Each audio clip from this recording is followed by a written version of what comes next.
Hey guys, and welcome back to the channel. So today I'm gonna review the ThreeZero premium scale Megatron. This is from the Transformers Last Night movie, which was one of the last ones that was directed by Michael Bay. And speaking of Michael Bay, he said that he's back to direct more Transformers movie, which is a good thing and a bad thing. I mean, ever since I guess Last Night, the franchise kind of took a dive, and they weren't able to make as much money as they did before. I think the quality technically came back, especially with the Bumblebee movie. That was a very good movie, and also Rise of the Beasts. I did enjoy that movie when it came out. So yeah, this is the box. As you can see, you have this nice plastic slipcover over the foam box. You also have like a, I don't know how you would call it, like a clear plastic that you could remove from the sleeve. This protects the integrity. Yeah, this thing is massive. I mean, as is, this thing is over 20 inches tall. Obviously the figure is very big, but you have your regular, you know, mumbo jumbo on the box, the title of the movie, the character's name, obviously the company ThreeZero, which continues to do amazing products over the years. They've just announced at the San Diego Comic-Con they're doing the full line of the full Transformers 2007 movie. Again, those are like deluxe size figures, so they're not gonna be as big as this guy. So yeah, that's the box again, very cool as usual. It also comes with a shipper, which is cool. It helps you like to sell the figure easier. You know, you don't have to look for a bigger box, because you know, when you have big box like this, it's harder to find, you know, box to ship the figures. So a shipper is always good to have. Also, some collectors like to have shippers, you know, for the value and everything. So yeah, let's take a look at the accessories. Okay, so as usual, have the instructions here, which is very handy. It shows you how to attach the pieces on the figure, how to put the batteries in the head, switch the mouth pieces right there, to have the multiple looks like in the movie. And yeah, all in all, some of these pieces were hard to attach, but again, you can just use a heat gun, heat them up and put them on the ball joints. It's not a big deal. So you have the instructions, also shows you how to put the batteries inside the gun right there. And then you obviously have the warranty sheet. Now this is very useful when you buy the figure brand new in hand. This allows you, basically, if you have issues, you can contact ThreeZero. I know they have some changes lately, like you cannot contact, if you have an issue in the US, they won't send any pieces anymore because of taxes and everything, which is quite stupid. But I have dealt with them in the past. I had the figure, older Optimus Prime, and he was missing a piece, or I think I got the piece. It was like a left and a right, and I think I got the right twice. So they sent me the good part, which is very nice of them. And here you pretty much have the other stuff, you know, just small trinkets here, some attachment pieces. This is like the hose that connects to his weapon. I'm gonna talk about this because this is, you know, quite cheap. I mean, it's very nicely sculpted and painted, but this should have been like an actual, you know, not like wire, but you know, some like chain material. And this is the extra mouthpiece. This is like the closed mouthpiece, kind of like Prime. So yeah, let's take a look at the figure. Stay tuned. God damn, I'm telling you right away, guys, if you haven't had the chance to get a ThreeZero product in hand, you must get at least one figure, maybe a DX figure to start, to see like the amazing quality and the craftsmanship that goes away into these figures. It's inside. It's insane. I mean, this one I think is the first one to actually come with like a die-cast frame in the premium scale, at least, because obviously the Optimus Prime from Last Night was the last figure that ThreeA made. Then after that, when they came out to this guy, it was pretty much all ThreeZero. So I think either the company merged, or ThreeA is not part of you know, ThreeZero anymore. So yeah, it's fantastic. Again, the paint application are amazing. You have all the rust details, all the pitting of the metal. You have this like green tinge on some areas. It's almost like corrosion. So it's amazing, like the details. And again, what's cool about having like a robotic figure is you do have visible joints ish, but they are part of the design, so that doesn't, you know, that doesn't bother me as much as like a regular 1/scale figure. Again, this is the head sculpt. Again, you can interchange like these, I don't know how you call these, mandibles. And what I did, I actually put the mouth right there. I'm gonna show you the different, you know, configurations of the head. Be really careful with these spikes right there. They're very sharp and small, so make sure you won't get hurt into those, because, you know, when I unbox this, obviously you have to put the shoulder pads on, and make sure when you're putting this on, you're not putting pressure on these, because these can snap or actually hurt your hand, because again they're very small right there. So again, I appreciate the level of detail. As you can see, his shoulders have a different designs. This one has like a big spike,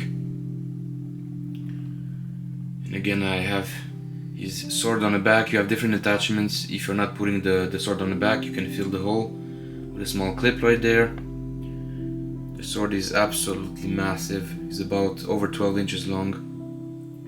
And here on this side, this is what I was saying earlier, you have this piece right here, which goes in the hole right there and plugs into the gun right there. This should have been like a actual chain material, because again the paint applications are very nicely done, but this is it causes some issues when you're trying to move the figure, because this piece is stiff. So it would have been cool to have an actual chain so you can allow more articulation, but because of that I decided not to include it, you know, on my display, because it doesn't add a whole lot. So yeah, excellent figure guys here. I remember when I got this guy, I don't know, during COVID, maybe in 2021, I got it for a steal. It was mint in box, and this was my first premium figure, you know, in a while. I used to have their older figures, and when I got this guy in hand, actually I think I got it because I wanted to resell it, because I got it for so cheap. But then I said, okay, let me just open it and check it out really quick. And then when I had it in hand, all the heft, the quality, I said, man, I have to keep this guy, and obviously I bought the rest. So yeah, as a huge Transformers fan. So yeah, let's take a look at the weapons. Okay, so first one right here, I guess this is fusion cannon. Kind of like in G1, very awesome, and the big gun. And again, this you can put some batteries in. And again, my apologies if you're hearing the dog. We have new neighbors here, and they always leave the dog at home. They actually have two of them, and they always freak out. So apologies if you hear them. So yeah, again, very cool, very nice design, you know, throughout the gun. And again, this one has two clips right here. Here they include in the box this extra spare part with the two holes. You can actually remove this if you don't want to have the gun on.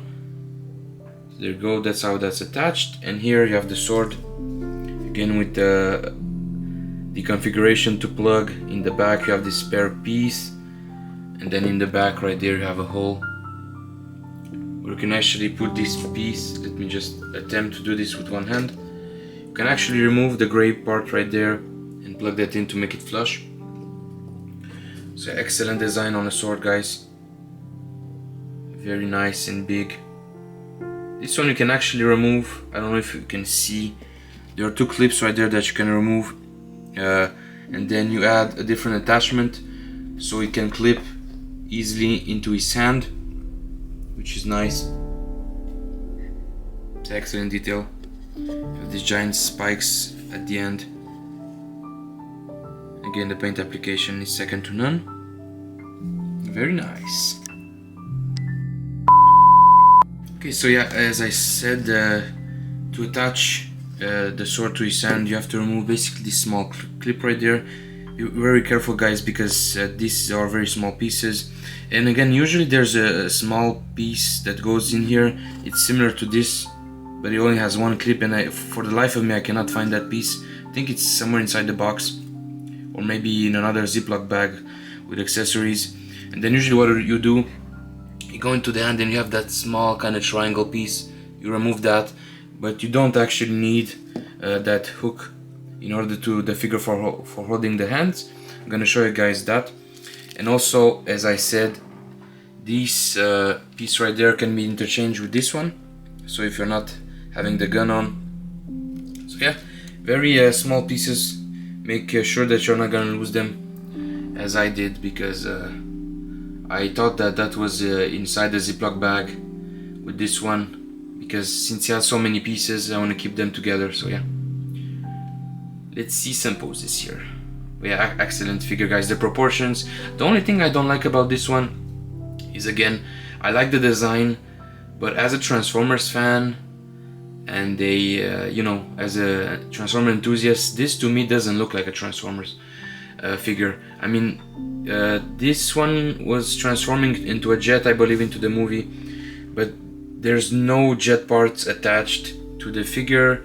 You know, he just looks like a robotic knight kind of figure, which I know that's part of the movie of last night, but he doesn't look like a Transformers to me. He just looks like a 30-foot tall robot, you know, with like some organic pieces, you know. So yeah, that's my criticism of most of the Transformers from like 4 and 5. You know, some of them, especially the Decepticons, lose like the vehicle parts. So for me, that was very appealing for Transformers, because even in the robot mode, you can kind of figure out in what they're transforming, because you can see like either the wings, the, you know, the tires, whatever. So yeah, let's move on.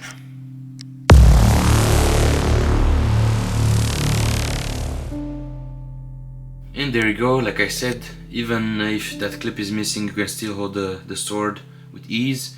I really like this finger design. He almost looks like Sauron with these creepy, you know, pointy fingers, but again, very articulated.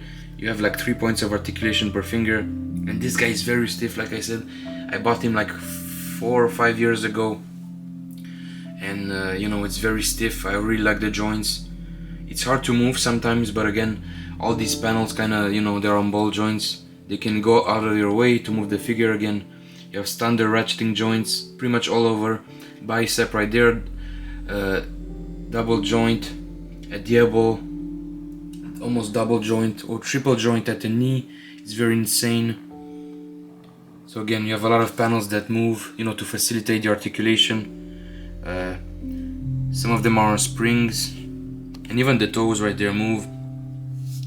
You have here on the back, on the calves, these move. So yeah, excellent design throughout. These here on ball joints, quite easy to move, to adjust. But yeah, the sword was very easy to put on again. And even here you have like the gap, you can kind of hide it, kind of like Hot Toys do with their Iron Man figures. All you have to do is put the piece back and you can kind of hide the joint right there. This one is more flush, as you can see. And yeah, these chest pieces are on springs. You can actually put them forward to facilitate the elbow joint right there if you put his arms in the air or forward. So that's cool, that's a good touch. Again, the color scheme of this one is very reminiscent to the G1 Megatron. You have a lot of silver, grays and reds. So that's a good touch right there. But is it me, or like throughout the movies, let's say Megatron was very badass in the first one, second one, but in every movie he wasn't quite like the leader. He always had like somebody else, like Quintessa, you know, you have the Fallen, Sentinel Prime, that kind of bitch him around. So unfortunately we didn't have, like, again, except in the first movie, we didn't have like an actual movie where Megatron is the actual bad guy. So hopefully they're gonna bring that back. So yeah, let's show you guys the articulation or attempt, because again, he's very heavy, so I'm gonna do my best here. Okay, so as you can see, the feet are pretty much, you know, they can do pretty much whatever, you know, side to side. Again, it's very stiff, which is good. As you can see, there's a really big rod right there. I think that's die cast inside. You have the toes right there, I think. It's been a while since I moved this guy. And what's cool, inside the box, they can actually give you some felt pieces that you can put on the bottom, so you're not scratching your surface right there. And this piece is actually die cast. It's very cool to the touch. Again, the knees, bear with me here guys, because the figure is very massive. So the knees, again, very smooth, and as you can see, there's the triple joint that I call, meaning that There's one attachment here. It's pretty much can do like a full 90, if not more.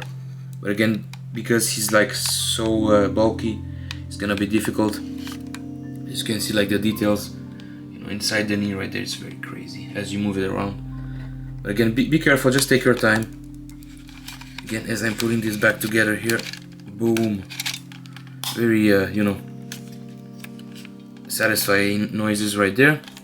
And again, here at the hips, you have these panels that you can take, move around on ball joints, the skirts. And again, there's gonna be, you know, regular ball joint on ratchets right there. And again, the body, there's a ball joint, pretty much 2 or 3 ball joints. The head is gonna be, you know, a regular ball joint right there. Let me just adjust the figure because he wants to fall. Obviously, it's very heavy.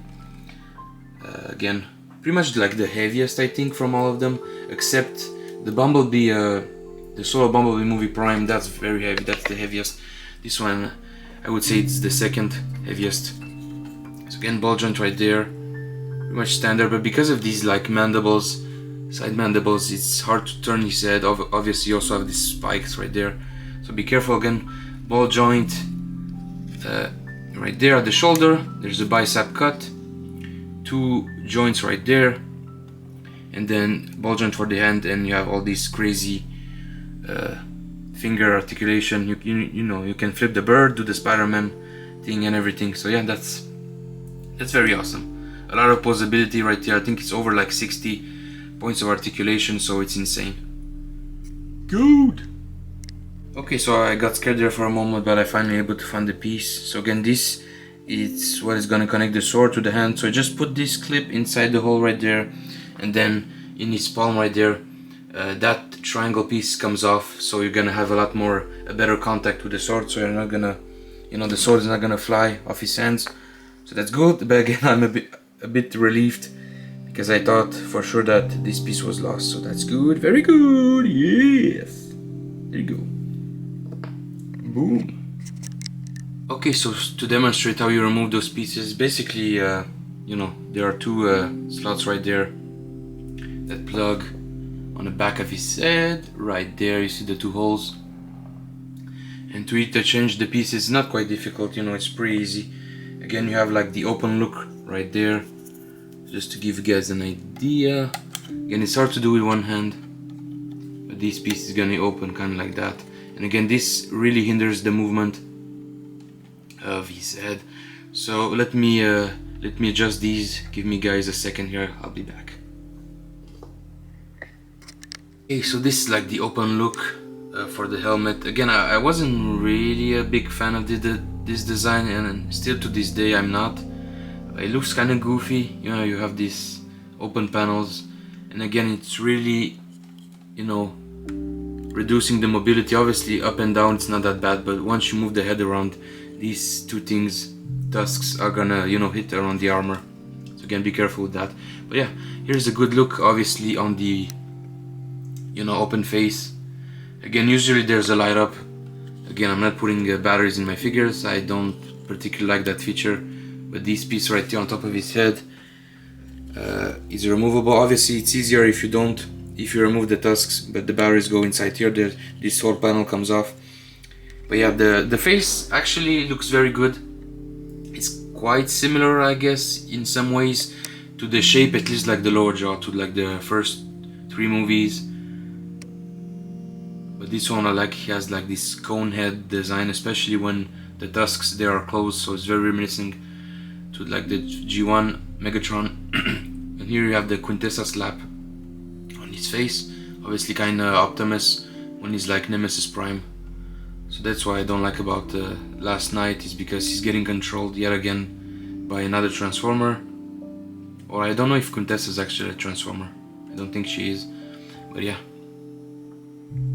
And again, it was such a shame because at the end of the Last Night they were kind of hinting at Unicron, and again the same thing in Rise of the Beasts, meaning that we could have potentially a 3rd movie with Unicron. So if Michael Bay is returning, is he gonna like remake everything, or is he going to do like a soft reboot, kind of like what they did with Bumblebee? It's quite confusing. So yeah, we'll have to see. And still to this date I haven't watched Transformers 1, which is an animated movie that came out last year. You should have to grab that and check it out. So yeah, this is the open design. What I like to do when I had like the closed tusks, actually I left the mouth inside, because again, kind of like Prime, you have this like closed, you know, mouthpiece. So yeah, let me guys show you how this goes on. Again, you have a magnet right there and these two tabs. Again, be very careful because these are very long, so it's gonna be easy to snap. But yeah, give me guys a second, I'm gonna be back. This is goofy as hell, man, look at that. Megatron lost his dentures, holy shit. Yeah, that's a goofy look right there. So again, to put the other mouthpiece on, I'm gonna attempt to use the one hand right there, guys. My apologies, it's very tricky because again the tabs have to go in the two holes. Boom, as you can see, you have the strong magnet right there, and there's how he looks. Again, he looks very bad with like the open tusks, so let me adjust and put like the closed ones to complete the look. Okay, and here's just a size comparison between Megs here and Optimus. As you can see, Megs is a little bit taller because in the movie he's supposed to be like 30 feet tall, and Optimus is 28 here, which was pretty consistent, you know, in the Michael Bay era. Then I think in the Bumblebee movies they made them shorter. But yeah, here with Megatron. And Megatron in the beginning I think was like 35, and then he kept shrinking, which is interesting. And he had this like jet, you know, Cybertronian jet mode. Yeah, as you can see here, side by side. And also forgot to mention, he does have an exclusive item, which is a shield. And I believe that shield wasn't really present in the movie, although maybe towards the end you see Megatron flying and the shield is on his back. I'm gonna put a picture above. But yeah, the shield was actually very nice, even though it wasn't part of the movie. It was probably like a concept version. You know, it would have been cool to have that. But again, I bought the regular because it was very cheap. But it would have been cool to have a shield to kind of match with the Prime right there. But yeah, it's very nice. So again, in terms of height, he's about 19 inches tall. You know, Prime right here is about 18. So again, it's accurate to how they were into the movie. Let me just bring this guy closer to Prime. But again, this duo right here, you know, look at that right there. Boom. So also interesting to see that Prime, he's a lot wider at the shoulders. That's interesting. I mean, not to say that he's not bulky, because he's very bulky. You know, across is about 8 inches, but this guy is like 9 or 10. It's insane. So this gets you right there. Very interesting, you know, physique that he has, almost like a bodybuilder. Very wide at the shoulder, very narrow at the waist. And you have like, you have this like beefy legs. Big arms. So yeah, excellent figure, guys. Stay tuned. And boom, you're back. Look how menacing that is. It almost reminds me like the lower mandibles of a predator, you know, going around his head and in the front of the face. That's very menacing. Again, so this is another option for the head. It looks very good. Look at those details right there, how crisp everything is. I still think to this day that this is a very underrated figure. Not a whole lot of people made reviews out of him. But again, I pretty much think that he's due to the design. Not everybody liked the design in Megatron. But since I wanted the Megatron in my collection, and I since sold the Dark of the Moon one, this would have to do for now. Again, I really want to see some premium scale figures. Like Dave teased their Optimus Prime like a year or two ago from Dark of the Moon. So please, ThreeZero, if you're watching this video, do some more of them. You know, give us some premium scale action right there. We need more figures. I know the DX line and DLX line is very popular, but for people who want bigger figures, you know, and plus these are still selling out despite being, you know, $400 or $500. So, you know, because they are such great figures, the quality is amazing. Look how beastie he is. Again, like I said, my biggest criticism is him not looking like a Transformer, but that doesn't take away of the design and how, you know, how interesting and intricate he is. I like these toes right there, very pointy.